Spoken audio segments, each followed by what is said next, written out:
तो नमस्कार दोस्तों, बहुत बहुत स्वागत करते हैं आज के एक और नई वीडियो में। और इस वीडियो में जो है हम आप सभी के कमेंट्स का जवाब देने वाले हैं। जिन्होंने भी कमेंट किया है पहले तो उनका नाम लिया जाएगा, उसके बाद आपके कमेंट का जो रिप्लाई दिया जाएगा। काफी सारे स्टूडेंट का जो है अपना अपना जो है सवाल निकल करके आया जब लास्ट वीडियो आई थी कि अपने परीक्षा की कॉपी कैसे लिखे, बीए बीकॉम या बीएससी के स्टूडेंट, उन सभी छात्रों का जो सवाल आना शुरू हो गया। तो उन सभी सवाल का आज के इस वीडियो में हम जवाब देने वाले हैं। तो आप लोग का नाम भी बुलाया जाएगा, अगर आपका इसमें से कमेंट होगा तो आप लोग का जो रिप्लाई यहाँ पे मिल जाएगा। तो सबसे पहले तो कुछ जो कि थैंकफुल मैसेजेस हैं, जैसे कि आया था तुषार आर्यन का, सॉरी तुषार आर्य का। ये जो हमारे रेगुलर व्यूअर है, बहुत टाइम से जो कमेंट कर रहे हैं, इसकी वजह से जो इनका मैं नाम ले रहा हूँ। उसके बाद गोविंद राज जी हैं, इन्होंने लिखा है thanks a lot dearest sir, thank you आपको भी। और एक और है काजल कुमारी, इनका भी लगातार कमेंट आते रहता है। और एक है Shweta Singh, thank you sir. Shweta Singh अभी नई जुड़ी है हमारे चैनल पे। और ममता कुमारी, इनका भी कमेंट जो है काफी टाइम से आ रहा है। उसके बाद हम अब चलिए क्वेश्चन की तरफ चलते हैं। जो भी स्टूडेंट ने क्वेश्चन पूछा है उस क्वेश्चन का हम रिप्लाई देंगे। सबसे पहला जो क्वेश्चन आ रहा है वो क्वेश्चन आ रहा है कि ब्लैक पेन का यूज सिर्फ हेडलाइन लिखने के लिए कर सकते हैं परीक्षा की कॉपी में। तो देखिए, जो ब्लैक पेन और ब्लू पेन का जो कॉन्सेप्ट आप लोग इस्तेमाल करते आ रहे हैं पहले 12th तक, या फिर आगे कंटिन्यू करना चाहते हैं, तो कंटिन्यू करने में कोई बुराई नहीं है। ब्लैक पेन और ब्लू पेन का कॉम्बिनेशन काफी अच्छा दिखता है कॉपी के ऊपर।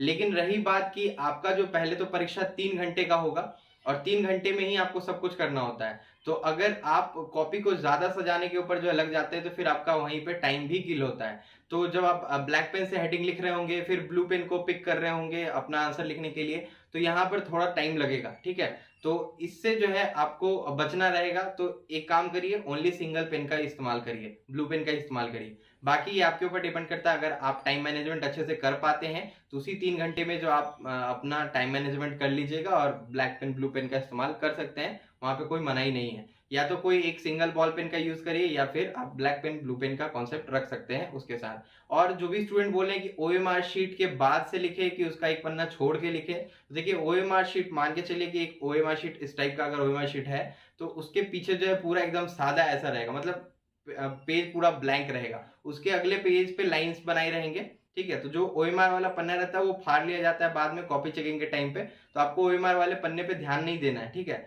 ओएमआर के बाद वाला जो पेजेस है वहां से आप लिखना स्टार्ट करिएगा, और वहां पे स्केल से जो लाइंस खींचेगा, जो मार्जिन मैंने पिछली वीडियो में बताया था, वो जो आप करिएगा, ठीक है। और जूलॉजी ऑनर्स में 15 क्वेश्चन ऑब्जेक्टिव होता है। तो जी नहीं, ऐसा कुछ नहीं है। 15 क्वेश्चन वहां पे ऑब्जेक्टिव वगैरह कुछ नहीं देखने को मिलेगा, वहां पे सारा क्वेश्चन जो आपको सब्जेक्टिव ही देखना पड़ेगा। सर आंसर पैसेज में लिखे या पैराग्राफ चेंज करके बीए का, तो आप पैसेज में भी लिख सकते हैं, पैराग्राफ चेंज करके भी लिख सकते हैं। ये तो डिपेंड करता है कि आप अपने आंसर्स को कितना सजा सकते हैं। हालांकि आपने गेस्ट पेपर को पढ़ा होगा, तो उसमें जहां पर डेफिनेशन लिखना होता है वहां पर डेफिनेशन ही लिखा जाता है। और जब बोला जाता है डिस्टिंग्विश बिटवीन, यानी कि दोनों के बीच में जो है अंतर बताने के लिए कहा जाता है, तो आपको फिर बॉक्सेस बनाने पड़ते हैं। तो उसके लिए देखिए, कभी ऐसा होगा कि बोला जाएगा कि मान लीजिए कि अकाउंटिंग और अकाउंटेंसी में अगर अंतर बताना रहेगा, एक मैं एग्जांपल लेकर के बता रहा हूँ, या तो फिर किसी के नाम से मैं एग्जांपल बता रहा हूँ कि किसी का नाम है राम, किसी का नाम है श्याम। दोनों में अगर अंतर बताना रहेगा तो पहले तो दोनों के बारे में लिखेंगे, उसके बाद जो है हम उसे अलग अलग बॉक्सेस में करके राइट और लेफ्ट हैंड साइड में एक तरफ राम का एक तरफ श्याम का जो है पॉइंट लिखते जाएंगे। तो आप जो है कुछ इसी प्रकार से करेंगे कि पहले तो दोनों के बारे में लिख देना। तो इससे क्या होगा कि एक तो पूरा उसके बारे में आ गया, उसका कि क्या क्या स्पेसिफिकेशन है उसके में, या क्या चीजें हैं उसके में दोनों के। तो वो एक पूरा जो पैराग्राफ में आप लिखते चले जाओगे, उसके बाद जो है आप अलग अलग करके उसको लिख सकते हैं डिस्टिंग्विश बिटवीन, यानी कि दोनों के बीच में आप अंतर स्पष्ट करोगे बॉक्सेस बना करके। तो ये चीजें हो गई। उसके बाद सर पहले पेज में ओएमआर शीट, तो वो मैंने बता दिया कि पहले पेज में ओएमआर शीट रहेगा, उसका जो पीछे वाला पेज रहेगा, यानी कि ओएमआर भरने के जस्ट पीछे जो पलटेंगे आप, तो पीछे में देखेंगे कि व्हाइट कलर का पेज रहेगा, उसके बाद से लाइन वाला जो पेज स्टार्ट हो जाएगा, आप वहां से लिखना शुरू करेंगे, कोई बीच में छोड़ने वोड़ने का नहीं है। और एक और कमेंट आ रहा है कि भैया क्या हम क्वेश्चन भी लिखेंगे आंसर शीट के ऊपर? देखिए, क्वेश्चन लिखने का कोई जरूरत नहीं है, आपके पास क्वेश्चन पेपर ऑलरेडी अवेलेबल रहेगा। देखिए, जब क्वेश्चन लिखा रहेगा कि किसी एरा के बारे में बताएं, या 1947 आजादी के बारे में मान लीजिए अगर लिखा है ऐसा क्वेश्चन की बताएं, तो आपको क्या करना है, क्वेश्चन नंबर लिख देना है, क्वेश्चन नंबर 1, और उसके आगे जो है आपको लिख देना है कि 1947 जब हमारा भारत देश आजाद हुआ है। जो भी क्वेश्चन का जो लाइन पहला कह रहा होगा, थोड़ा सा लाइन वो आप लिख दीजिएगा, उसके बाद आंसर करके और लिखना स्टार्ट करिएगा पूरा आंसर, ठीक है। थोड़ा सा क्वेश्चन का कंटेंट वहां डाल दीजिएगा, तो जो चेक करने वाला होता है उसको आसान हो जाता है कि एक्चुअल में ये कौन सा क्वेश्चन, एक तो क्वेश्चन नंबर से उसको पता चल जाता है कि हाँ ये क्वेश्चन है इस क्वेश्चन पेपर का, ठीक है। बाद में जब आप थोड़ा सा कंटेंट क्वेश्चन का लिख देते हैं तो उसको और भी क्लियर हो जाता है, ठीक है। और पहला क्वेश्चन हमेशा जो भी टीचर चेक करने वाला होता है वो देखता है, और पहला जो आप आंसर कर रहे हैं यानी कि पहले जिस क्वेश्चन का आप आंसर कर रहे हैं वो काफी अच्छे तरीके से पढ़ता भी है, ठीक है। उसके बाद उनके पास टाइम नहीं रहता है कि वो आपका पूरा आंसर पढ़ने जाए, इसलिए पहला जो भी क्वेश्चन आप उठाओ वो मस्ट है कि आप अच्छे से लिख करके जाओ, और 4 से 5, 5 से 6 पेज तक उसको कंप्लीटली लिखो ही लिखो पहले क्वेश्चन, ठीक है। उससे वो समझ जाता है कि आपके अंदर जो है कितना जो वर्ड की कैपेसिटी है जो कि आप लिख सकते हो और कितना अच्छा आप लिख पाते हो, वो ये चीज जान जाएगा। तो पहले के 4 लाइन फिर एंड के भी 4 लाइन अच्छे तरीके से लिख दोगे तो आपको जो है मार्क्स मिल जाएगा। तो ये इंपॉर्टेंट चीज जो कि आपको जानना जरूरी है।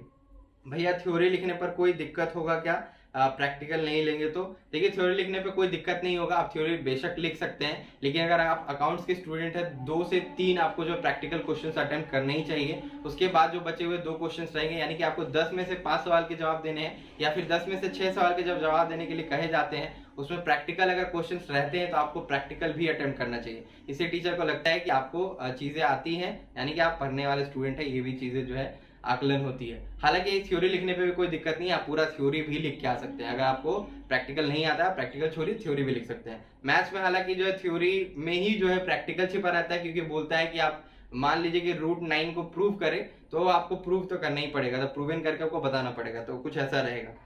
और इसके बाद है हिस्ट्री ऑनर्स के बारे में बताइए किस तरीके से जो है लिखना है। तो हिस्ट्री ऑनर्स में आपका जो भी क्वेश्चंस बोला जाए कि 10 में से 5 सवालों के आप जो है जवाब दीजिए, तो आपको हर एक क्वेश्चन का आंसर 5 से 6 पेजेस में या 5 पेजेस तक में आपको देने पड़ेंगे। अच्छे तरीके से आप लिखेंगे और क्वेश्चन कोई सा भी नहीं छोड़ेंगे। इसके बाद अकाउंट सेक्शन, ये तो खैर इन्होंने ऐसे मजाक में बोला है। उसके बाद जो है अफसाना परवीन का एक क्वेश्चन आ रहा है कि सर एग्जाम में क्वेश्चन नंबर और आंसर लिखना वहीं से शुरू करेंगे, तो क्वेश्चन नंबर मैंने बताया कि क्वेश्चन नंबर लिखेंगे, उसका थोड़ा सा कंटेंट लिख के आप वहां से आंसर लिखना शुरू कर देंगे। मुकेश कुमार जी कहते हैं क्वेश्चन लिखकर उसका आंसर देंगे, नहीं क्वेश्चन पूरा लिखने की जरूरत नहीं है। उसके बाद बात करें हम यहाँ पे 32 पेज होता है, मीन्स 16 पन्ना, तो हाँ 16 पेजेस रहेंगे, और उसका जो पूरा 1 2 3 4 पहले पन्ने पे 1 फिर दूसरे पन्ने पे 2 करके ऐसे करके जो पूरा लिखा रहता है, ठीक है। सो 32 से 36 पेजेस तक का आपका जो कॉपी रह सकता है। उसके बाद है सर चार्ट बना करके लिख सकते हैं। देखिए प्रेजेंटेशन आपके ऊपर डिपेंड करता है कि आप किस तरीके का प्रेजेंटेशन देते हैं अपने आंसर शीट के ऊपर। तो चार्ट बना करके लिखना, अगर वैसा क्वेश्चन रहा तो चार्ट बना करके लिख सकते हैं। चार्ट इज इट मीन कि आप 2 चीजों के बीच में डिस्टिंग्विश कर रहे हैं तभी। और अलग क्या चार्ट बनाइएगा, अगर हाँ मान लीजिए कि किसी चीज के बारे में पूछा गया, किसी एरा के बारे में पूछा गया है, 3-4 एरा के बारे में पूछा गया, तो वो सारा चीज आप वहां पे लिख सकते हैं। जैसे हिस्ट्री हो गया, ज्योग्राफी हो गया, इन सारी चीजों में आप लिख सकते हैं, तो वो बेहतर रहेगा। आप लोग 12 में जैसा करते थे, यहाँ पे थोड़ा सा अलग जो है कॉन्सेप्ट आपको लेकर के चलना रहेगा। आंसर इंग्लिश में लिख सकते हैं, बहुत सारे स्टूडेंट पूछ रहे हैं, तो बेशक आप इंग्लिश में या हिंदी में आप जिस तरीके से लिखते हो आप उस तरीके से लिख सकते हो।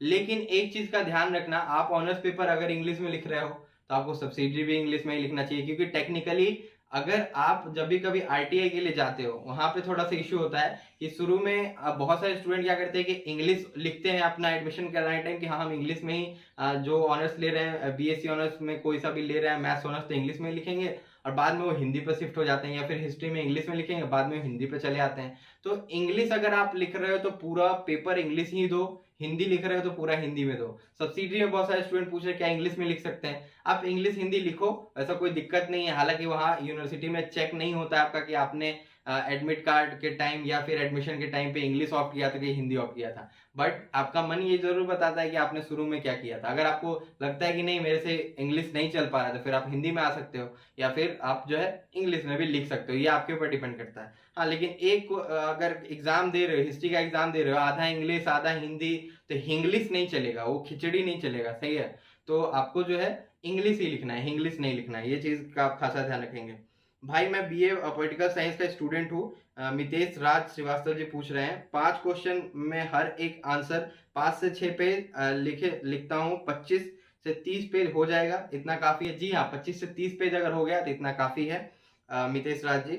और 5 से 6 पेज अगर आप लिखते हैं तो वेल एंड गुड, उससे कम भी रह जाता है किसी क्वेश्चन में, 4 पेजेस भी रह जाता है, तो मिनिमम तो 4 पेज आप लिख करके आएंगे ही आएंगे, ठीक है। जनरल कॉलेज का मतलब क्या होता है दीपू ठाकुर? जनरल कॉलेज मतलब जनरल कॉलेज तो मेरे को समझ में नहीं आया, जनरल सब्जेक्ट पूछ सकते हैं, जनरल सब्जेक्ट तो पास कोर्स होता है, ठीक है। मैथ्स का आंसर कैसे लिखे? मैथ्स का आंसर आपको लिखने से ज्यादा प्रूव करने के ऊपर ध्यान देना हो, क्योंकि लगभग क्वेश्चंस वैसे ही आएंगे। उसके बाद सर हिंदी ऑनर्स का क्वेश्चन बैंक का वीडियो डाल दीजिए। देखिए क्वेश्चन बैंक का वीडियो डालना पॉसिबल नहीं है, इसलिए हम जो है डाल नहीं पाएंगे, इसलिए माफ करिए। आप क्वेश्चन बैंक परचेज करिए और वहां से जो है आप क्वेश्चन देख करके उससे उसकी जो है आंसर्स निकाल के पढ़ करके जाइए, ठीक है। उसके बाद उन्हीं स्टेटस वर्ल्ड का एक जो है यूएनआई स्टेटस वर्ल्ड का एक कमेंट है, भैया अगर एक पेज का हाफ में आंसर खत्म हो गया तो सेकंड पेज का आंसर उसी पेज से स्टार्ट करेंगे या नेक्स्ट पेज से? देखिए अगर किसी आंसर मतलब किसी क्वेश्चन का आंसर आधे पेज में खत्म हो जाता है, यानी कि बीच में खत्म हो जाता है, तो आप पेपर के नीचे पीटीओ लिख करके आप जो है पन्ने पलट करके फिर आंसर दे सकते हैं। तो पीटीओ आप लिख सकते हो, यानी कि प्लीज टर्न ओवर, तो पेज को जो है फिर पलट करके टीचर जो चेक करेंगे, नहीं भी लिखेंगे फिर भी वो पलट करके चेक करते ही करते हैं, 1 से 2 पेज देखते हैं कि आपने कुछ लिखा तो नहीं है। और बहुत सारे स्टूडेंट बोल रहे हैं कि क्या हम एक एक लाइन छोड़ करके लिख सकते हैं? तो देखिए आप बच्चे नहीं है जो कि आप एक एक लाइन छोड़ करके लिखेंगे। एक एक लाइन छोड़ करके लिखने का मतलब कि आप जो है पेजेस को पुड़ा रहे हो। आप थोड़ा हटा हटा के लिखो, थोड़ा सुंदर से लिखो, वो ज्यादा मैटर करता है, लेकिन एक लाइन छोड़ के वाला कॉन्सेप्ट तो कहीं भी वैलिड नहीं है यूनिवर्सिटी लेवल पे, ठीक है। वो स्कूल्स लेवल पे चलता था लेकिन यहाँ पे नहीं चलेगा, इसलिए आप जो है सटा सटा करके लिखो, मतलब हर एक लाइन के बाद आप लिखो, कोई भी लाइन छोड़ो मत। हाँ उसके बाद जो है स्पेसिंग दो, जो भी अपना जो कंटेंट लिख रहे हो उसमें इतना गैदर करके नहीं लिखना है, गंदा करके नहीं लिखना है।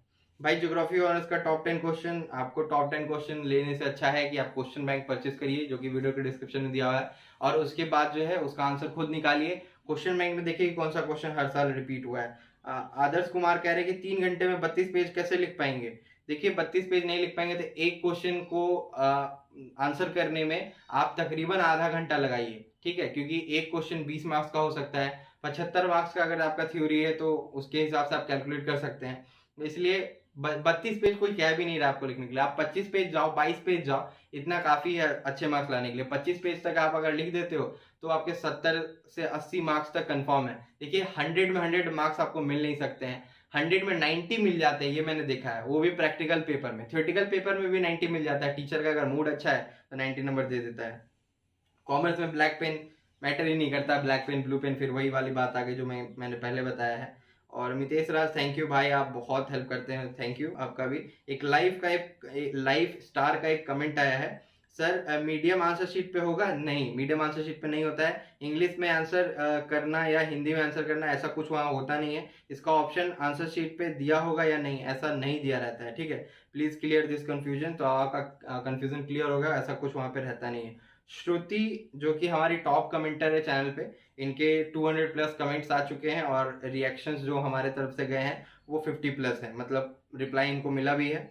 और इनका कहना है कि हाँ भैया सीबीएसई से थे तो इनको जो है 4 से 5 पेज मतलब कैसे भी करके पुड़ा लेंगे। चलिए ठीक है, कैलकुलेटर अलाउड होता है कि नहीं अकाउंटेंसी में? तो जी हाँ, स्पेशलाइज्ड अकाउंटिंग में आपको कैलकुलेटर अलाउड होगा, बाकी जो सब्जेक्ट्स हैं उसमें कोई जरूरत ही नहीं पड़ता है, तो कोई मतलब ही नहीं बनता। बीएससी के मैथ्स वाले स्टूडेंट पूछ रहे थे कुछ कि कैलकुलेटर अलाउड होगा, जी नहीं, आपको कैलकुलेटर अलाउड नहीं है, सिर्फ कॉमर्स वालों को अलाउड है, वो भी स्पेशलाइज्ड अकाउंटिंग में, बाकी में कोई मैथ्स ही नहीं है तो कहाँ से होगा, ठीक है। भैया सिर्फ एक ही साइड स्केल करने से चल जाएगा? जी हाँ चल जाएगा, कोई दिक्कत नहीं है। मैंने जैसा बताया था पिछली वीडियो में, अगर वैसा भी करते हो तो कोई दिक्कत वाली बात नहीं है।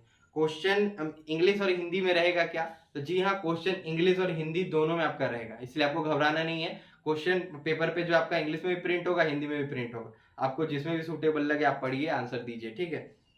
हिंदी ऑनर्स में कितना क्वेश्चन आंसर करना होता है तो वो आपको क्वेश्चन बैंक से पता चल जाएगा, वो परचेज करके आप जो है जान जाइएगा। सर इंग्लिश में आंसर दे सकते हैं? बिल्कुल दे सकते हैं।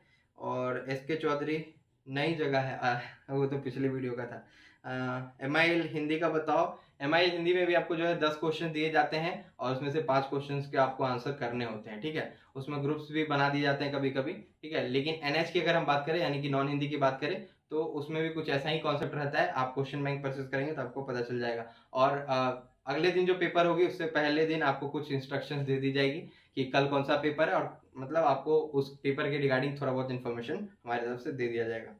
स्मार्ट वॉच पहन करके जा सकते हैं, तो बहुत सारे स्टूडेंट क्या करते हैं स्मार्ट वॉच के ले जाने के चक्कर में कि उस स्मार्ट वॉच के अंदर पूरा कंटेंट छिपा के लेके जाते हैं, ठीक है, मतलब पूरा मोबाइल का गैलरी डाल लेते हैं और वहां से फिर चोरी करना स्टार्ट कर देते हैं, तो फिर वो काम गलत है। आप वैसा काम ना करें तो लेकर के जाइए, कोई दिक्कत नहीं है, लेकिन अगर वैसा काम करते हुए पकड़ेगा तो स्मार्ट वॉच भी जब्त होगा, कुछ समय के लिए कॉपी भी छीन लिया जाएगा। सर हम अच्छे से किताब पढ़े हैं, मेरा भूगोल ऑनर्स है और 75 से 80% अंक तक आ जाएगा, और पार्ट 1 में इनको जो है 169 है, मुकेश यादव जी ऐसा बता रहे हैं। तो आप लिखिए, अच्छा से अच्छा मार्क्स आएगा ही आएगा। तो बस यही सारे जो पिछले वीडियोस पे कमेंट आए हैं, जिसका रिप्लाई देना काफ़ी ज़्यादा ज़रूरी हो गया था। तो आज की वीडियो में बस यही, अगर आपका फिर से कोई सवाल हो तो नीचे कमेंट बॉक्स में पूछ लीजिए, रिप्लाई आपको मिल जाएगा। तब तक के लिए हम चलते हैं, धन्यवाद, ऑल द बेस्ट। आप अच्छे से पेपर का आंसर जो है करिएगा, मतलब पेपर पे आंसर अच्छे तरीके से करिएगा। हर एक क्वेश्चन का जो है सॉल्यूशन बना के या लिख के जरूर आइएगा। जिस क्वेश्चन को छोड़िएगा उस पर मार्क्स नहीं मिलेगा, तो ऐसा बिल्कुल भी नहीं करना है आप लोगों को। टाइम मैनेजमेंट करिएगा, 3 घंटे का एग्जामिनेशन होगा, तो आपको जो है 3 घंटा 15 मिनट भी मिल सकता है, यानी कि 15 मिनट पहले आपको कॉपी जब दे दिया जाएगा तो आपको ओएमआर शीट बोला जाएगा कि सही तरीके से भरिए। ओएमआर शीट पे गलती नहीं करेंगे, ओएमआर शीट पे गलती करेंगे आपका रिजल्ट पेंडिंग में जाने का चांसेस बढ़ जाता है। इसलिए ओएमआर शीट को साफ साफ तरीके से भरेंगे और उसके ऊपर व्हाइटनर का इस्तेमाल नहीं करेंगे। और पहले वीडियो में मैंने बताया था कि चुनना पुचारा वहां नहीं करना है, वहां पे आपको ये व्हाइट वाली चीजें नहीं गिरानी है कॉपी के ऊपर। तो आप लोग प्लीज से प्लीज व्हाइटनर को अवॉइड करेंगे। वर्स्ट से वर्स्ट सिचुएशन में जो है मना किया जाता है, टीचर्स आपको डांट देंगे क्लासरूम में। कोई भी दिक्कत हो तो एक बार टीचर से पूछ के तभी गोला भरिएगा, ठीक है। परीक्षक और परीक्षार्थी के लिए चीजें लिखी रहती, इसलिए आप लोग ध्यान रखेंगे इन सारी चीजों का। जो परीक्षक के लिए है वो परीक्षक ही भरेंगे, और परीक्षार्थी के लिए वो परीक्षार्थी ही भरेंगे। जो परीक्षार्थी आप लोग हो गए, आप लोग अपना चीज भरना, बाकी जो चीजें आपकी लायक नहीं है तो आप नहीं भरेंगे, ठीक है। तो ये इन्फॉर्मेशन देनी सबसे ज्यादा जरूरी थी। सेंटर पे अपने टाइम से पहुंचना, जो टाइम दिया हुआ है 9 बजे का टाइम दिया एग्जाम शुरू होने का, उससे 15 से 20 मिनट पहले आप जो पहुंच जाना, और अपना क्लास ढूंढना, क्योंकि क्लास ढूंढने में भी टाइम लगता है। वहां पे लिस्ट चिपका होगा, वहां पर देख लेना। हालांकि आपने पार्ट 1 का एग्जाम दिया था, आपको पता ही होगा। अब बस अपना एग्जाम दो, ऑल द बेस्ट। और बस जैसा एग्जाम जाए नीचे आकर के कमेंट कर देना वीडियोस में। तब तक के लिए चलते हैं, धन्यवाद।